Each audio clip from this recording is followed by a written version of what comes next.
Welcome back to Bachelor Week right here on Tool Time. If you remember yesterday, Tim showed us how to shave in the car when you're running behind.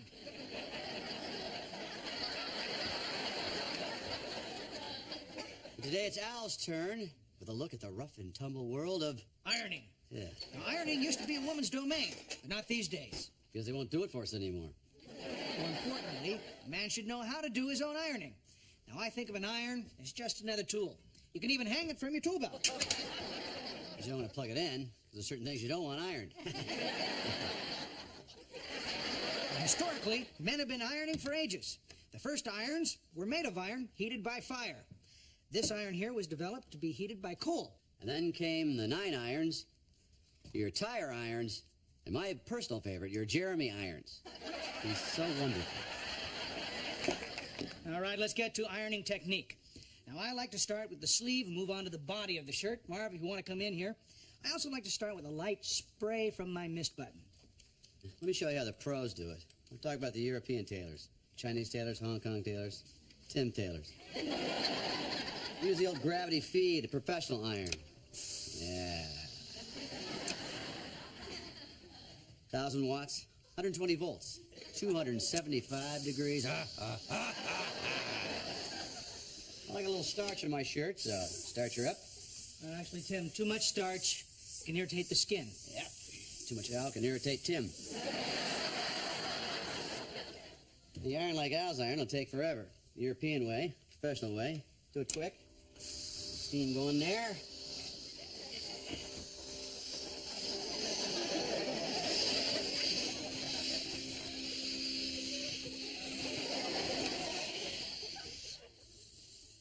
There you go.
Anything.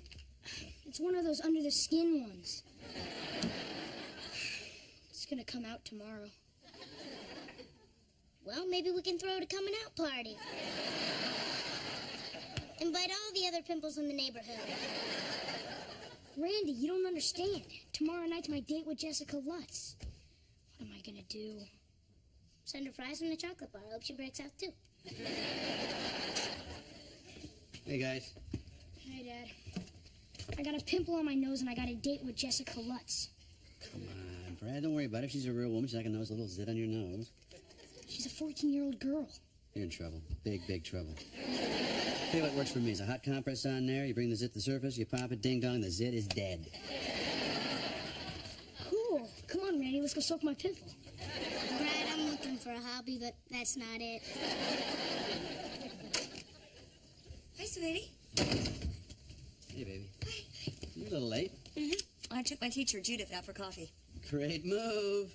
They'll guarantee you a C, but if you want the A, you gotta give cash. That's not why I'm doing it. I really like her. That's great. Anyway, I'm doing the hot rod out here. I got the dash panel on. You want to take a look at it? Just hate knowing that Judith is going home to an empty house, though. A wonderful woman like that should not be alone. You know who would be perfect for her? Wilson. Oh, no. You keep your filthy little mitts off Wilson. Admit it, I'm on a roll. I'm the one who set up Al and Eileen. You could have set Al up with a mop with a wig on it. He would have been happy. As a matter of fact, I think you did. They went to Chicago. They had a great time with it. Wilson is lonely. I think he likes being alone. Besides, you just can't set Wilson up with some woman off the street. She's not just some woman off the street. She's faced incredible adversity. Her husband left her alone with 2 children and no money when she was 24 years old. She still managed to get a PhD. Like, that's hard to do. What exactly is your problem here? What exactly do I know about this woman? PhD, a couple of kids? What are the important things? What kind of car does she drive? I don't know. Some sort of station wagon? Oh, no. I did a station wagon once. It was a nightmare. Tim, I'm setting her up with Wilson, not with you. Well, if she's lonely, have her get her own Wilson. Aha! I see what's going on here. You're afraid that if Wilson spends time with Judith, he's not going to have any time for you.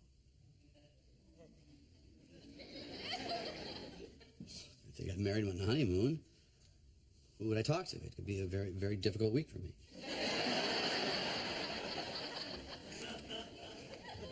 Well, that's true, because then we'd have to talk, and that would be a very difficult week for me. Hey, Wilson. Well, hi-ho, neighborette.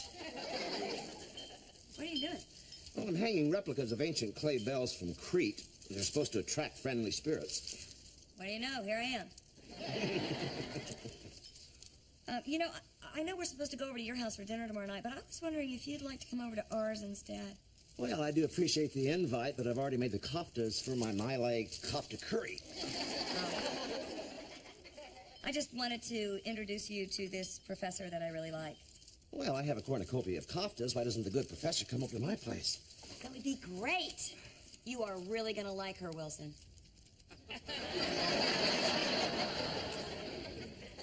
Her? Yeah. She is incredible. She's funny and smart, extremely attractive, and extremely available. Jill, this wouldn't by any chance be a setup, would it? A setup? No. Definitely not a setup. Well, I guess it'd be okay as long as there's no pressure. Absolutely none. Good. Although you might want to wear those gray slacks you have and that blue sweater that brings out the color of blue in your eyes, and you should poof up your hair because you get that hat head thing.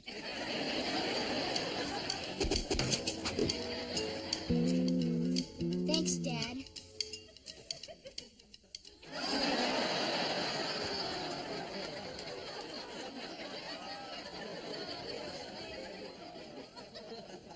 Because of your hot compress idea, my zit is the size of a tomato. Well, I knew it'd bring the blood to the surface. I didn't think it'd make a permanent home there. Little kids are gonna come up to me and think that I'm a clown. Oh, come on, Brad. Get over it. You're not going to do that. But just in case, maybe you should practice making those little balloon animals. This is a nightmare. I'm going out with Jessica in a half an hour. Okay, this problem needs a woman's touch. Brad, wake up to makeup. No, I'm not wearing makeup. If I were you, I'd be open to suggestions. Rudolph. Welcome, Taylors. My, what a lovely bromeliad. Wilson, I'm sorry Jill roped you into this. I did not rope him into this. He's excited. Aren't you excited? Well, actually, I'm quite nervous. I haven't really dated in 20 years. Well, I can give you some pointers. Oh, great. This from the man who, on our first day, brought me a bouquet of spark plugs. No, really, Wilson. When you date a woman, they like to hear stories to tell how sensitive you are. I knocked Jill out with this one where I saved a little kitty cat drowning in a river. Remember that? You said it was an old lady. Kitty cat, old lady. You married me, didn't you? Don't listen to him. Just be yourself. You know, tell her about all that interesting stuff that you do. Well, maybe I could tell her of the time I was in India and danced naked while my body was pierced by the swords of Siva. Then again, you don't want to reveal too much on your first date.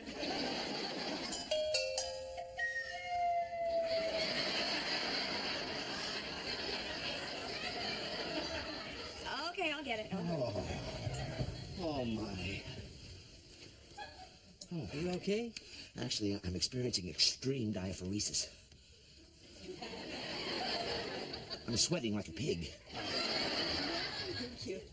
Hi, Judith. This is my husband, Tim. Hello, Judith. Nice to meet you. Nice to meet you. How's Jill at school? Does she listen to and follow directions, work and play with others? Yes, but she gets a little rambunctious during nap time. You should see her at home. Whoa. And this is Wilson.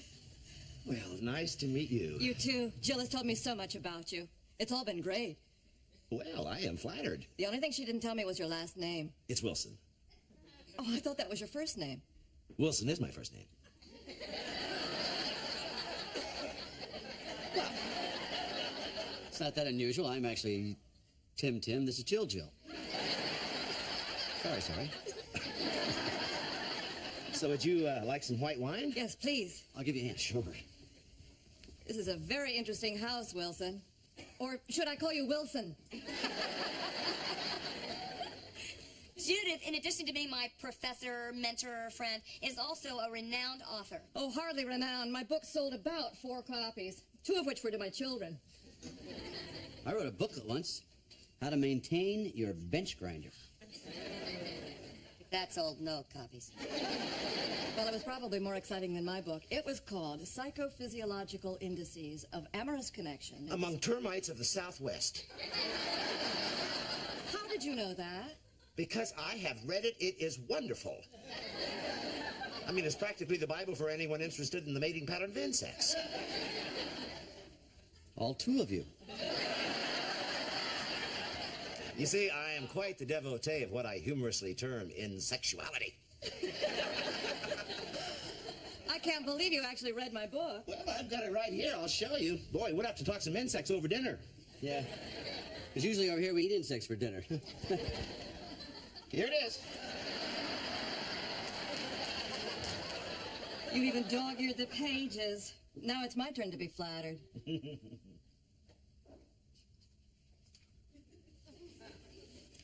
I gotta start a dating service.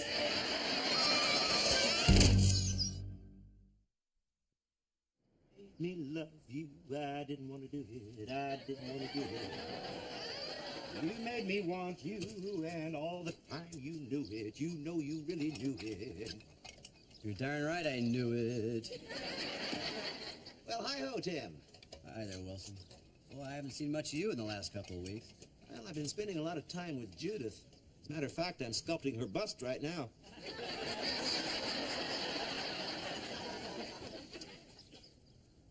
So, things are going pretty good, huh? Oh, they are incredible. As the Japanese would say, Judith has become my ajin. I don't follow. Well, as they'd say in Tanzania, Judith has become my Rafiki Yangu Mapenzi. In America, near Detroit, what would they say? They would say I am crazy about her. You know, Tim, I'd love to stay and chat, but I have to make dinner tonight. I promised Judith something romantic. Like oysters or something? No. I'm making haggis. It's a sheep stomach served dumpling style. Hey.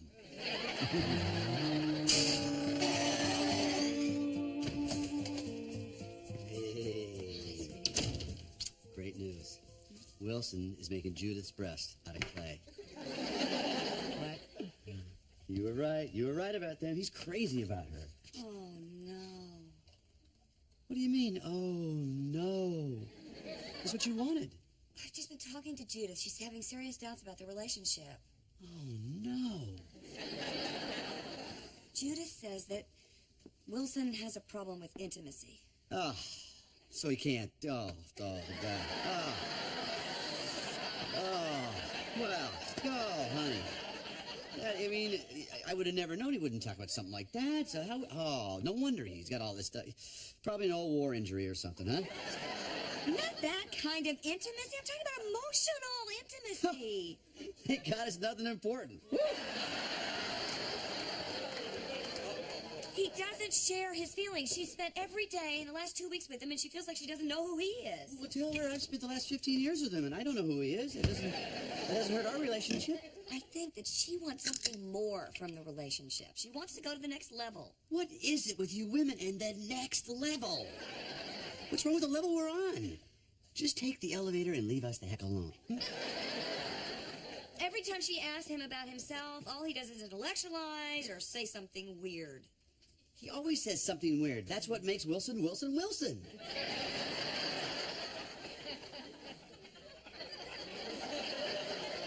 I think you should talk to him. No, I'm not. No, you're the I'm only not one that's got a no. chance of getting through to him. I'm supposed to go talk to that man about emotions and intimacy? Granted, you're not the obvious choice. But desperate times call for desperate measures. If he doesn't open up to her, he's going to lose her. Okay, moving to the next level. Wilson, you home? I'm in the kitchen, Tim, making my haggis. Hey, you know, this stuff doesn't smell half bad. Pretty excited about having Judith over for dinner? Oh, yes, indeed. You really like her? Oh, yes. Oh, no. Tim, is there something you want to tell me? No, there's something Joe wants me to tell you. Judith is having a problem. Well, what kind of a problem? Is she all right? Oh, she's fine. The problem is with you. Well, I don't understand. Things were going so well. We even made plans to go to the Megalicia Festival to commemorate the end of the Punic War. She says that she told Jill she doesn't even think she knows you, that every time she tries to get you to open up, you just say something intellectual. Oh, my. I must be displaying the symptomatic behavior of the classic male emotional distancer, precipitating her to overfunction in the relationship, therefore causing deep-seated resentment. So knock it off. Well, Tim, I don't take easily to personal or emotional revelation. No guy does. Opening up emotion is just a horrible thing women make us do. Well, Tim, I'm just not sure that I can do that.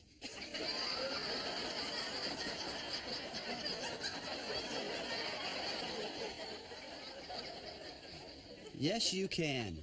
Just use the word feel more, you know, like I feel hungry, I feel tired, I feel big, I feel small, I feel bloated. Tim, I think that Judith and I weren't meant to be. To be or not to be, that is not the question. You've got to learn how to open up to this woman, otherwise you're going to be all by yourself at that Milk of Magnesia Festival.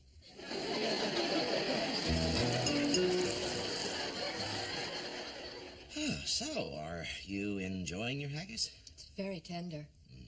What's in this? That is sheep's liver and other assorted organs. It's very filling. These are lovely candles. Mm. Well, thank you. You know, I've always found it fascinating how a candle burns. The hot flame moves downward, thus melting the wax, which rises through the wick through capillary action. Oh, boy, that was dull. Wilson, I think we should talk. I know what you're going to say, Judith. I haven't been very open to you. I just don't understand why a man who can talk brilliantly about anything can't tell me about the one thing I really want to know. Well, my family never really talked much about personal matters. Especially my father, Wilson Sr. What was he like? He was a scientist who didn't put too much stock in emotions. Must have been very difficult to grow up with a man like that. It was. You know, I loved my father, and it always hurt me when he kept me at a distance. And the last thing I ever wanted was to be like him. But you're not. You believe that feelings matter. I know that because I see the way you care about mine.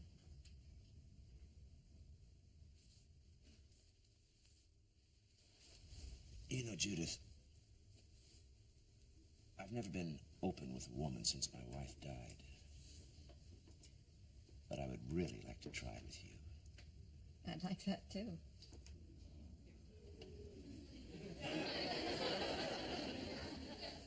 Well, maybe we can talk about it tomorrow at the Megalicia Festival. If you still want to go. I wouldn't want to celebrate the end of the Punic War with anyone else. Even though I have absolutely no idea what the Punic War was. Well, actually, it's fascinating. It was when Rome saved itself by... Oh, who the hell cares? They'll have beer.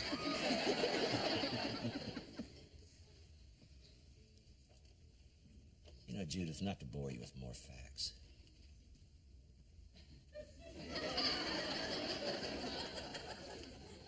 The primitive man believed that the air he breathed had magic powers.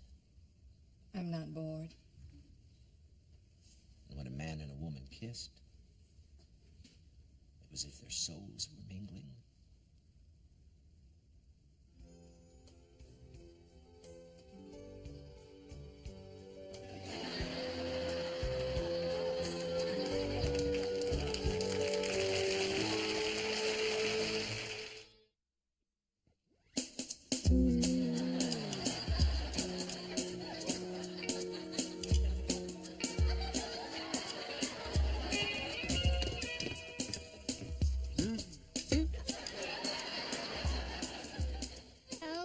Mark, it's a sister we've always wanted. Hello, Bradina. Well, laugh all you want. But I've been going out with Jessica for 2 weeks and she hasn't noticed one zit. Yeah, but that doesn't explain the lipstick and the mascara. Well, I dumped out all of Mom's makeup. Which do you think covers my zits better? Bashful beige or nearly nude? This is too weird. I got it! Hi, is Brad here? Yeah, he's in the kitchen putting on his makeup.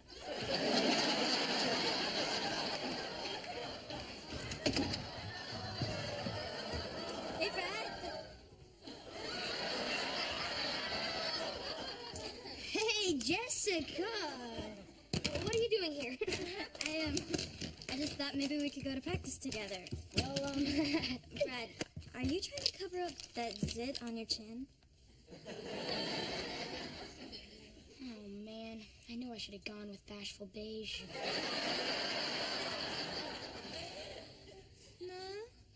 No, I think that bashful beige is too dark for you. You'd look better in posy pink. I think I have that. All right, now, guys, you need to remember to apply it gently and, blend thoroughly because you always want that natural boy next door look.